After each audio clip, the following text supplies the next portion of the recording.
श्री शिवानमस्तभ्यम हर हर महादेव। आप सभी को तो पता है कि हापुड़ में पूज्य गुरुदेव पंडित प्रदीप मिश्रा जी की शिव महापुराण हो रही है।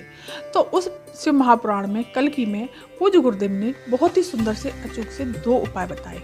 अगर आपके यहाँ धन संपदा की कमी है, धन संपदा नहीं आ रही है या फिर आपके यहाँ लड़ाई झगड़े रहते हैं, सुख शांति नहीं है, टेंशनें रहती हैं, व्यापार चलता नहीं है, बहुत दिक्कतें हैं, तो आपको मात्र 2 बिंदी वाला उपाय करना है अशोक सुंदरी के स्थान पर। चलिए जानते हैं ये उपाय हमें किस प्रकार से करना है। एक तांबे का कलश ले लेना है, उसमें जल भर लेना है आपको अपनी रसोई से, और आपको हल्दी ले लेनी है थोड़ी सी, और थोड़ी सी ले लेनी है आपको रोली, और इसे लेकर के आपको सीधे देवादेव महादेव के शिवालय में पहुंच जाना है। आपको सबसे पहले जल समर्पित कर देना है गणेश जी के, कार्तिकेय जी के, माता अशोक सुंदरी के और माता रानी के हस्तकमल पर और शिवलिंग पर।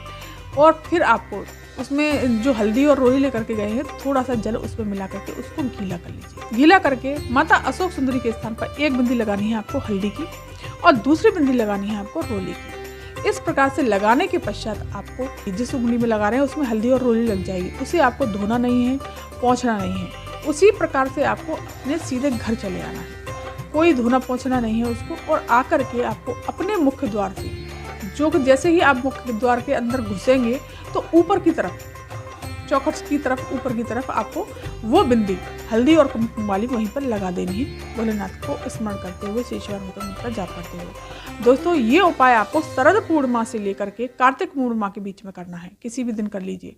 दोस्तों पूज्य गुरुदेव कहते हैं कि इससे धन संपदा की आपके यहाँ बिल्कुल भी कमी नहीं रहेगी, और लड़ाई झगड़े खत्म हो जाएंगे, टेंशनें होंगी वो खत्म हो जाएंगी, और व्यापार नहीं चल रहा होगा वो चलने लगेगा, सुख शांति आपके घर में चली आएगी।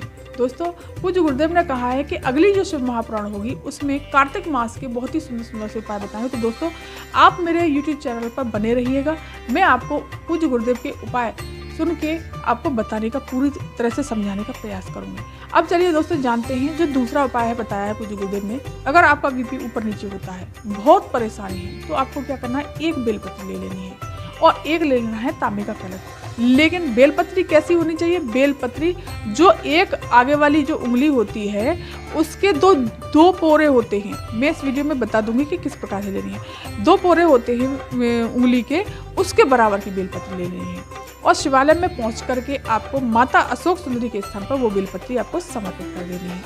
समर्पित करने के पश्चात जो जल लेकर के गए हैं वो शिवलिंग पर जल समर्पित करना है, उत्तर दिशा की तरफ मुख करके बैठ करके। जल समर्पित करते हुए वो उस बेलपत्री तक आपको वो धार जो है जल की ले जानी है और वहीं रोकनी है, और फिर उस बेलपत्री पे आपको 3 बार जल समर्पित करना है। 1 बार, 2 बार और फिर 3 बार। 3 बार करके वो जल, फिर जो जल आपका बह करके जा रहा है जलाधारी के रास्ते से नीचे, उसको अपने पात्र में झेल लेना है थोड़ा सा, और उस बेलपत्री को प्रसाद के रूप में आपको उठा लाना है।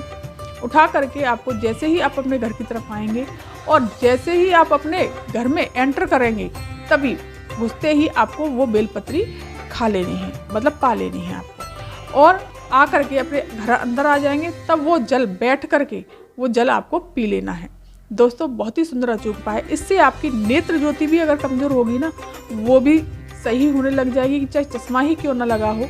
ये भी उपाय दोस्तों, ये उपाय आपको कभी भी कर लेना है दोस्तों। अगर आपका बीपी नीचे ऊंचे हो रहा हो, या आपका नेत्र ज्योति कमजोर हो, तो आपको ये उपाय कर लेना है। अगर आपको बेलपत्री नहीं खा सकते हैं तो आप बेलपत्री को मीस करके गोली बना लीजिए और उसे पानी से निकल लीजिए, लेकिन आपको बेलपत्री जरूर पानी है। दोस्तों बहुत ही सुंदर से उपाय बताए थे पूज्य गुरुदेव ने, जो मैंने आपको पूरी अच्छी तरह से समझाने का पूरा प्रयास किया है। अगर कोई भी बात आपकी समझ में ना आए तो आप कमेंट करके पूछ लेना। तो दोस्तों ये थी जानकारी आज की। अगर ये वीडियो जानकारी आपको पसंद आई हो तो मेरे चैनल को सब्सक्राइब कर दीजिएगा, वीडियो को लाइक और कमेंट में श्री शिवानंद या हर महादेव जरूर लिखिएगा। धन्यवाद।